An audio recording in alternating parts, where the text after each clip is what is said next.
ठहरो, कोई जरूरत नहीं पुलिस को मेरे दरवाजे पर बुलाने की। मगर बड़े भैया ये रवि, मैं अभी तक मरा नहीं हूं। घर की छोटी मोटी उलझने मैं खुद सुलझा सकता हूं। साहब जी ने डांटी है, अभी का अभी डांटी है। अरे छोटी मालकिन के गहने चोरी हो गए और ये लोग हम पर शक कर रहे हैं। ये लोग सोच रहे हैं कि वो गहने हम कहीं बेचा है।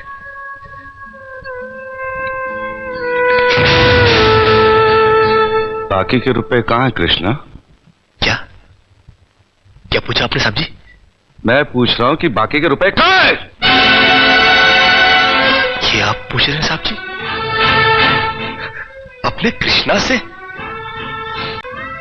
गलती हर इंसान से होती है।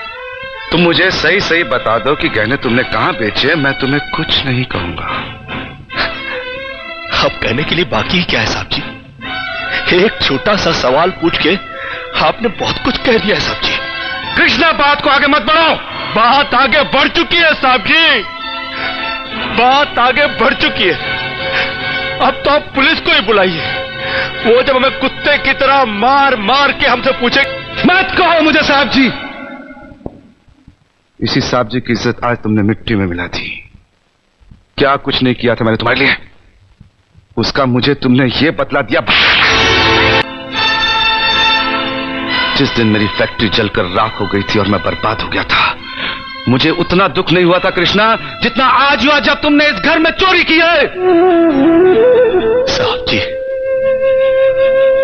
बचपन में जब हमारे माँ बाप मर गए थे ना और हम अनाथ हो गए थे ना, तब भी हमें इतना दुख नहीं हुआ था जितना दुख हमें आज हुआ है जब आपने हमें चोर कहा। साहब जी, आपने हमें चोर कैसे कहा साहब जी? और ज्यादा सफाई देने की जरूरत नहीं है। दूर हो जा, मेरी नजरों से दूर हो जा।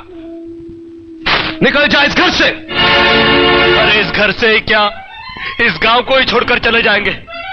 अरे मुंह जनात का क्या है, काट लेंगे अपनी जिंदगी कहीं भी। इतने साल इस घर में बेफिक्री से यह समझकर काट लिए कि साहब जी का हाथ है हमारे सर पर। हमको क्या है परवाह किसी बात की, मगर नहीं, अब हम जान गए कि इस दुनिया में अनाथ का कोई नहीं होता। हम जा रहे हैं साहब जी, और इस घर में कभी नहीं आएंगे। अभी निकल जा। दोबारा इस घर की दहलीज में कदम भी रखा तो मेरा मरा हुआ मुंह देखेगा तू। अरे नहीं नहीं नहीं, मुझ नौकर के लिए अपने दिल को दुख देने की कोई जरूरत नहीं। मैं कदम भी नहीं रखूंगा यहाँ पर, कभी नहीं आऊंगा अभी।